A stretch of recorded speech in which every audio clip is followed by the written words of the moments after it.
What's going on, guys? It is Filmington, and in today's video we've got a nice PSA reveal right around 52 or 53 cards, a combination of economy and regular service. So this is actually three orders that I've combined together. The economy stuff I sent either in late 2020 or in early 2021, and the regular service cards, of which there are about 10. Those I'll show towards the end. That's from the most recent service level that's come back. So we got those back in about 1 month. Of course, we had to pay $100 per card. Yeah, excited to show you guys the results. So we are filming this video on the 15th, which is Saturday. Probably be posting this in either the 15th or the 16th. And some of these cards are actually up for auction right now in my store and expiring, I believe, Monday on Martin Luther King Day. So by the time you watch this video, some of these might have already been sold. And plenty others will be for sale. But yeah, I'll get to the ones that are for auction when I come across them. All right, guys, let's get started.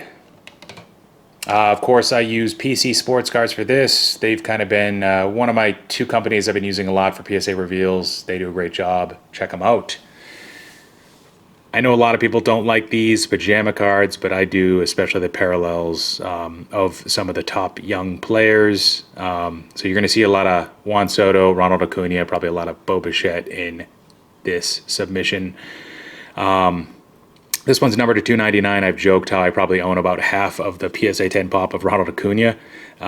This might be the first Soto that I've submitted. I like the uniform color match, which you get with here, of course, with Acuna as well. I got the 9 here. What I've noted is with these like more shimmery parallels, which I'm usually not a huge fan of, but Prism doesn't really have an alternative. If you want to get that red color for this year, you kind of have to go with this ruby wave, as they call it. What I've noted is that the surface is usually a lot more durable than like the hollow from that year, which is prone to scratches as well as dimples. Some serious issues with the ones I picked up raw, and I picked up a bunch. We got a PSA 10 here, so really nice. I think there's one up for auction right now. It's not mine, and it's approaching $900. So really nice grade for this card that I probably picked up raw for well under 200 at the time. Yeah, pretty sweet. Next up, we've got just a base version of the Panini Prism Pajama card. PSA 10 of Ronald Acuna. Next up, we've got this is actually a pretty tough grade, as I mentioned, and the pop is really low, so probably under 20. It's not numbered, but at this point, you've got to figure that a lot of these have been submitted. So, really sweet card. Prices have come down on Acuna, of course. Since March 2, prices have come down probably at a faster rate for some of the pajama stuff. But really sweet card. Now, I've mentioned in the past how PSA has missed some things on the surface and given me 10 still. There's probably a few dimples here. So they're not perfect. From my experiences with SGC, especially in mid-2020, they're not perfect either with Ultra Modern. And it seems like quality of grading has kind of gotten worse over the last few years, and I guess you'd expect that with, if you think about it, with all the scaling up they've had to do, the average experience of a grader, average number of years of grading experience for each grader that, you know, each company has probably gone down quite a bit, based on all the volumes. All right, now we've got a blue ice parallel, so kind of gives you the sapphire look, the cracked ice type look. This is numbered to 149. Very desirable parallel.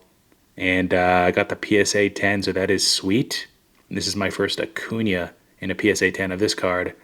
I sold a BGS 9.5 at a show for I think like 400 or 500 bucks over the last few months. Maybe that was back before the injury, I forget.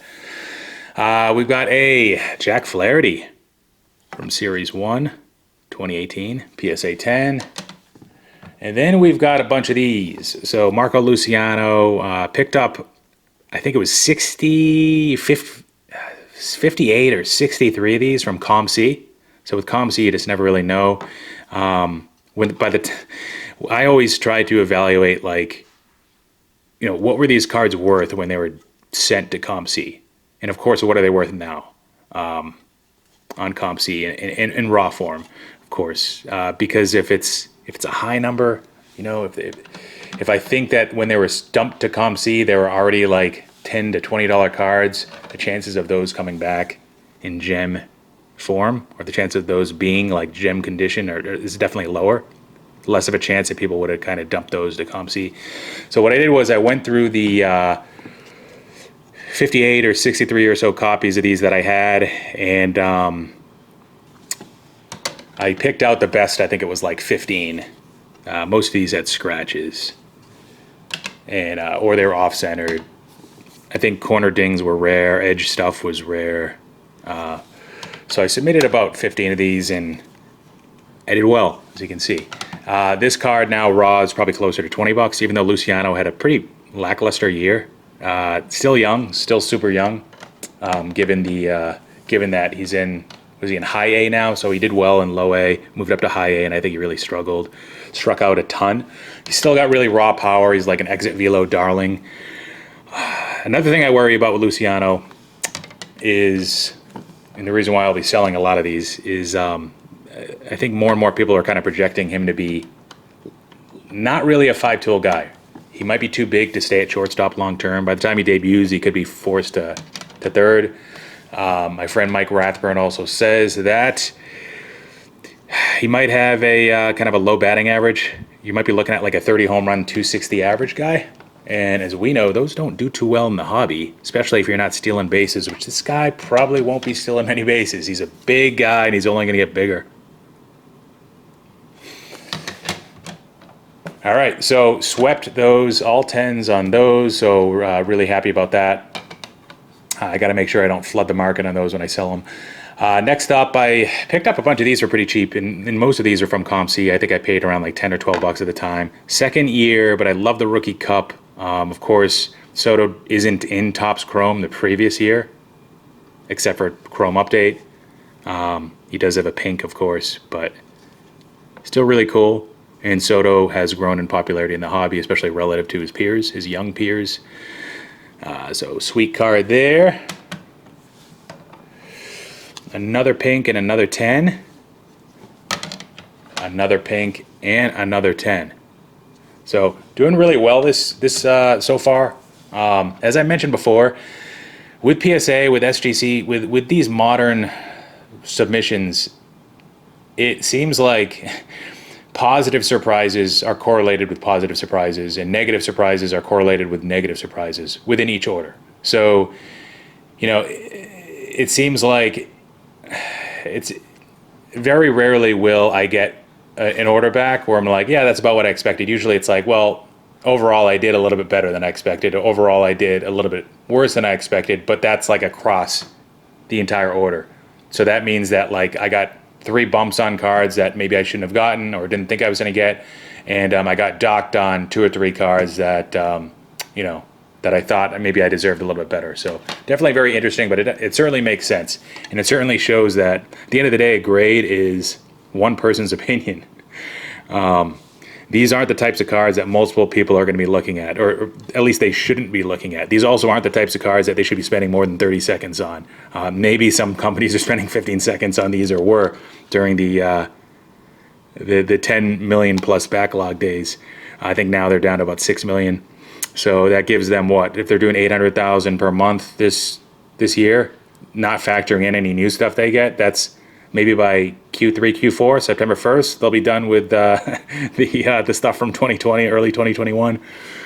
So yeah, I got a 6 on this. So as I talked about how I didn't get screwed on anything, probably missed something here. It's okay. Probably some sort of crease or indent, wrinkle. It's okay. That one, I'll have to look at a little bit more. Got the X-Fractor. So this is more rare than the sepia, the pink, and the regular refractor. It sells for a bit more, but still not numbered. But some people think these are ugly. I don't mind them. I don't mind the design. I kind of like them. You won't see me picking up a ton of prism refractors just because I haven't had great luck with getting those raw and having them being like grade ready condition. And then lastly, we've got Series 1 Gold. This one's you would think a tougher grade than the Chrome, maybe. I'm not sure if that's exactly true because I picked up 2 of these raw. Again, these were ComC pickups, and I got 10s on both.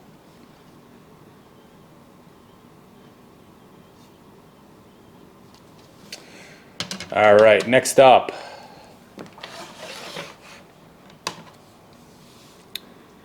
Got another Ruby Wave Acuna PSA 10. So I think I'm almost up to 10 now of these. Pop is probably around 22. Pretty sweet. Next up, this is a pretty big one, guys. Juan Soto Hollow PSA 10. These were up to about $1,000 at one point. So they're not numbered, but again, they're very rare. I don't know, maybe they printed between 300 to 500 just based on how many have been submitted to PSA and Beckett. It's really not a whole lot.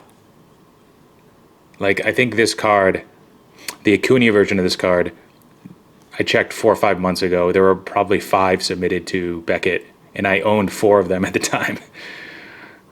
So,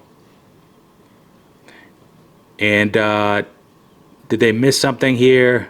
You know, maybe there's definitely some dimples on this, but maybe they're not as bad as some of the other copies that get 9s like this one.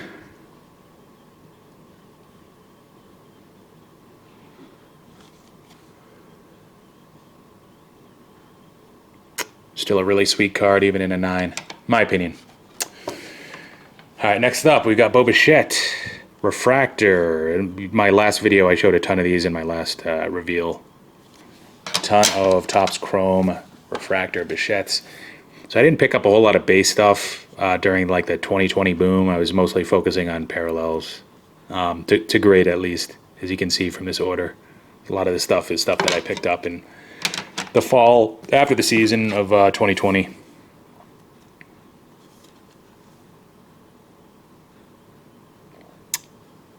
Another X-Fractor PSA 10. These are the cards that are up for auction right now on eBay, and I believe they're expiring Monday night, Martin Luther King Day. So hopefully you see this video before then. We got another Jamal Murray. Select has gotten destroyed. It's affected previous years too, not just this year where they've started to print it. This year meaning last year, where they started to kind of print it with in retail and really crank the print runs. I don't know if it's affected like first year Select, but certainly previous years. So I'm not sure if this one's going to do too well, but at least it's a 10, right? It's a guy that might not ever play again, but at least it's a PSA 10. This is the second Lindor short print that I've submitted, and the pop on this is really low. Like, I still think it's under 300, and I'm 2 for 2 on getting these PSA 10 graded. We'll see if Lindor rebounds this year. I think people are kind of getting frustrated with him in the hobby. Like, he went to the Mets, got a huge deal, probably the third best market for a player, and he was coming from one of the worst situations. And if you look at like his Bowman Chrome stuff, it's not doing too well. He's had a few. He's strung together a few back-to-back bad seasons and or average seasons, and I think people are kind of wondering, like, is that bat ever gonna really come back? Maybe he's just not the type of guy that ages well, and somebody like him, you worry about him slowing down, the defense declining, and then you really have like an average player at some point in his early 30s. But Bichette again. Got a 9 on this one. So again, these cards are up for auction. Probably about 10 of these. We got a pink. Try not to duplicate too many cards, especially if they're in the same grade. X-Fractor, that one's up to past 200 at this point. PSA 9 Refractor, Soto, second year. Pink, Soto. We got a pink 9 Soto, then an X-Fractor Soto. So definitely, if you're not already, follow my eBay store, because there's going to be plenty more of these. Even if you miss out on the ones that are ending on Monday, I'll be listing more next week.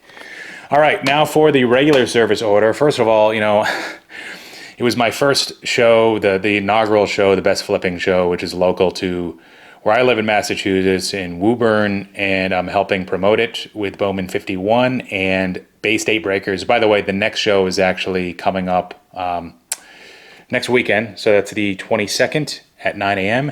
It's going to be at the Crown Plaza Hotel, and wear your masks this month. As people know, it's COVID's really ramping up. Anyways, yeah,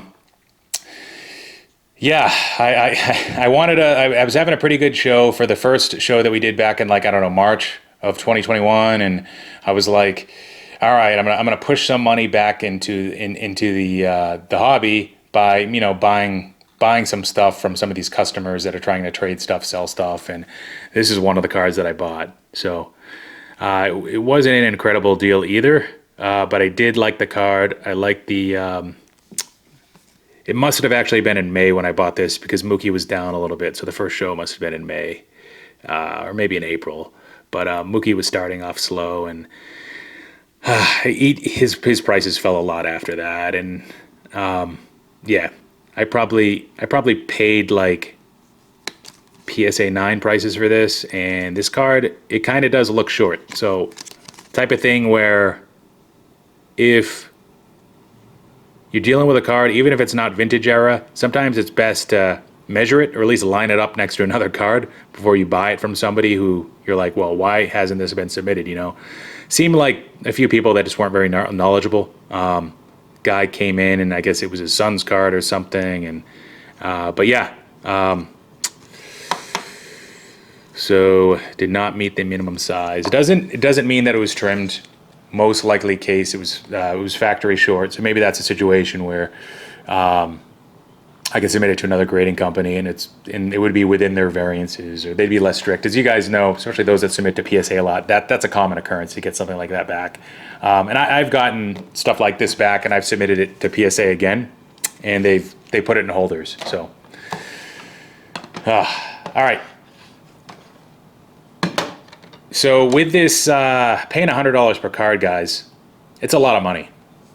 And a lot of people out there are saying, and they're mostly right, I think, it's a math equation. What do you expect that to get for a grade? Drop that one grade. What does that sell for? What's the rating cost? Back that out, and back out how much you paid for the card, and there should be at least a little bit of profit left. Like, yeah, that kind of makes sense.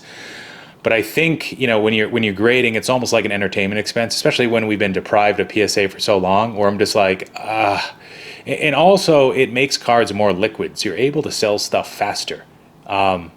Even if you look at comps and it shows that PSA 9 in some cases isn't that much over a raw card, or maybe the difference in grading won't get you enough of a bump to justify that cost of grading and paying that, it's just a lot easier to sell cards when they're graded, guys. Even if people see the card in person, it's just not the same, because they're thinking like, well, how am I going to grade this? Can I, really what it comes down to is, can I send this to SGC?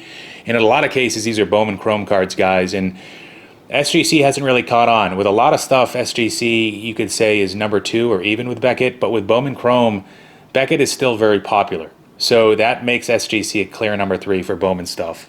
PSA is number 1 for Bowman stuff, as it is for pretty much everything. So here's an example of a card that, yeah, it's not worth a whole lot raw. Pretty stupid, especially for me to get a 9 on this. So another thing to consider is, what's the probability of this getting a 10? Because I thought it was actually a lot higher. This is one of the orders where I got dinged, where I talked about like negative surprises correlating with negative surprises. But this card, in addition to another one that you'll see soon, did have light refractor lines that I thought that PSA would ignore. And that was it. Like multiple, very light, that you had to tilt the card and put it under specific lighting in order to see it. Probably not going to be able to see it here. Maybe you can. But yeah, they docked it for it. So, but my mindset was high probability of a 10. And this was, I have a lot of these, like 4 or 5 of these still. Sold a few of them. And this was the best condition copy. So I'm like, yeah, I'll just I'll have a bunch raw, and I've got a bunch of other Hebert Perez stuff, but just wanted to get one of his cards in a grade, you know. So even though economically by itself it sounds stupid, it's probably still stupid. And the result justifies it being stupid, getting a 9, but just trying to explain my thought process there. Next up, we've got Von Grisham. I thought that this was like 50-50 to get a 10, but it does have some edge stuff going on down here, so that's fine. That's fine. This is a guy that's climbed up the rankings. Like, I think he jumped from like top 300 to about 100. He's a wiry shortstop. He's one that could develop power. I think he's like 6'3", 180. But could be a toolsy guy, and he's athletic. So this is a guy that will be eventually a top 25 guy, or he'll fall back to the below the top 200, 300. So we'll see. Okay, so this one is where I got smoked. And this card, if this had gotten a 10 like I thought it would, this was actually cracked out from an SGC 10. And I had another PSA 10 example of this, and I thought this was nicer than the PSA 10. And this was an SGC 10, auto grade 10. And yeah, I got it obviously for a discount being an SGC card. But again, like, it's hard for at least me to move SGC stuff when we're talking Bowman Chrome, parallels, autographs. Probably even harder when it's autograph stuff relative to some of the other grading companies.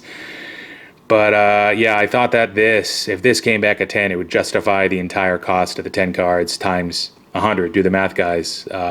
Because this in a PSA 10 is selling for probably, I don't know, I've seen people try to sell them for like $3,000 now on Facebook. That seems bubbly to me, but let's just say 2,500.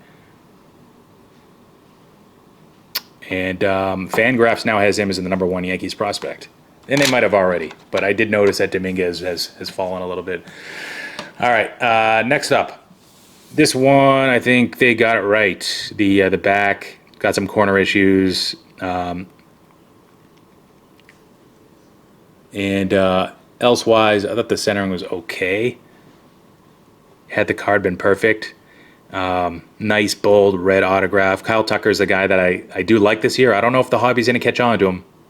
But I do like him as a player. I think he's capable of doing great things. Above average defender. Offensively, he can hold his own. And maybe that power will develop in time to be more than what it is today. It's kind of got an ugly swing from the left side. It reminds me of Christian Yelich, but that didn't stop Yelich from having a couple massive seasons and really gaining respect in the hobby. So really sweet card. Probably want to hold that one into the season. This is the Blue Ice, so a lot of people consider this like, well, it's his Sapphire card. So with Soto, you get a little bit of a premium because he wasn't in Topps Chrome Sapphire in 2018. He was in there in 2019, but this is the rookie. So yeah, pretty sweet card. This was probably like a $2,000 card at one point. Now maybe it's back to $1,000. Not Soto's fault, more so the market getting a little too optimistic and on Panini in the first quarter of 2021, I think. Next up, back to Bowman Chrome Gold, Marco Luciano. So this one, I actually thought maybe it could get like an 8 or 8.5. So I'm happy with a 9. Centering issues, corner issues, probably a few surface things. But yeah, really sweet card. Now, maybe it's just me, but I like the Bowman Chrome parallels prior to 2020 even more because they're not competing with the first edition foils. And there's numbered first edition foils, like there's a gold version of that. Of course, the Bowman Chrome stuff's even better when you go before the Mojo days. So like 2016, because there's Mojo golds and oranges and stuff. Also, I did sell this card, and I'll show it now, but I did grade a Bichette 2016 Bowman Chrome gold refractor, and I did get a 9. Fine grade, that's pretty much what I expected. The corners on the back were pretty beat up. But yeah, that is sold at this point. And then gold again, and we've got Nolan Arenado. Cracked this out from BGS True Gem Quad 9.5. Just thought it was a really solid card. Guys, when you're looking at Beckett True Gems, they're not all created equally. That's when you need to use your experience, use your eyes. What can you see? What can you see? Really look at those corners and edges. of course, the surface. But yeah, I actually have a really good track record now of cracking out cards from Beckett. I think only one hasn't crossed. Again, that's cracking them out, and PSA pretty much has stopped their crossover service. Then all the liabilities on you and not them, the way they like it. Makes sense. And yeah, A-Rod Prism, before the gold Prism mania really went into full effect, probably in Q1 of 2021. Picked up this card. It's got a very noticeable dimple. Did not think it would get anything above a 9. That's okay. Is this a BGS 9.5 candidate? Sure. Will I crack it out and send it to them? No. It's already rare enough anyways. It's numbered to 10. So I don't think that there would be that much of a multiplier. But this is a playing day card. Or at least he was playing in 2011. So, yeah. Pretty sweet card. No idea what that's worth. And if you guys don't like A-Rod, neither do I. So don't think I'm like an A-Rod lover. Should he be a Hall of Famer? I don't know. Don't ask me. Ask somebody else. All right, guys. That's it. Hopefully you liked what you saw. Let me know. Do you think I did well? What do you guys think? Here's the gem rate.